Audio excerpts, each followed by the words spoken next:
আজ আমরা বিদ্যাসাগর বিশ্ববিদ্যালয়ের 2024 সালের থার্ড সেমের যে সিসিএফ ইউপি এনইপির আন্ডারে যে পলিটিক্যাল সায়েন্সের যে পরীক্ষা হয়েছিল মেজরের বা অনার্স পেপারে বলতে পারো, সেটা হচ্ছে কম্পারেটিভ গভর্নমেন্ট এন্ড পলিটিক্স। এটা হচ্ছে মেজর 4।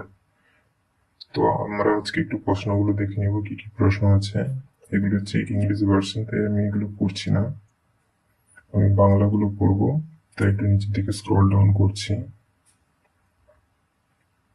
এটাই হচ্ছে অফিসিয়াল বিগত বছরের প্রশ্ন। এই যে চলে এসছে বিভাগ ক, যে কোনো 5টি প্রশ্নের উত্তর দাও। তুলনামূলক রাজনীতি কম্পারেটিভ পলিটিক্স কি?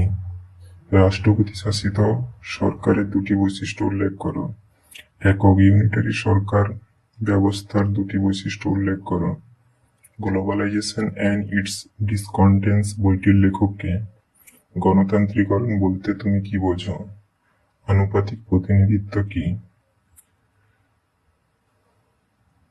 রাজনৈতিক দল ব্যবস্থার 2টি বৈশিষ্ট্য উল্লেখ করো। তৃতীয় বিশ্বের থার্ড ওয়ার্ল্ড ওয়ার অর্থ কি? বিভাগ খ, যে কোনো 4টি প্রশ্নের উত্তর দাও। তুলনামূলক রাজনীতির প্রকৃতি ও পরিসর সংক্ষেপে আলোচনা করো। নির্ভরতা তত্ত্ব ডিপেন্ডেন্সি থিওরি সম্পর্কে সংক্ষেপে টিকা লেখো। তৃতীয় বিশ্বের বৈশিষ্ট্য উল্লেখ করো। উন্নয়নশীল সমাজে রাজনৈতিক দলের ভূমিকা আলোচনা করো। আধুনিকীকরণ তত্ত্ব মডার্নাইজেশন থিওরি সম্পর্কে সংক্ষিপ্তভাবে টিকা লেখো।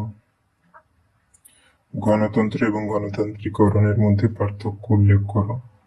বিভাগ গ, যে কোনো 3টি প্রশ্নের উত্তর দাও। যুক্তরাষ্ট্রের রাষ্ট্রপতি শাসিত পদ্ধতি ও যুক্তরাজ্যের সংসদীয় পদ্ধতির তুলনা করো।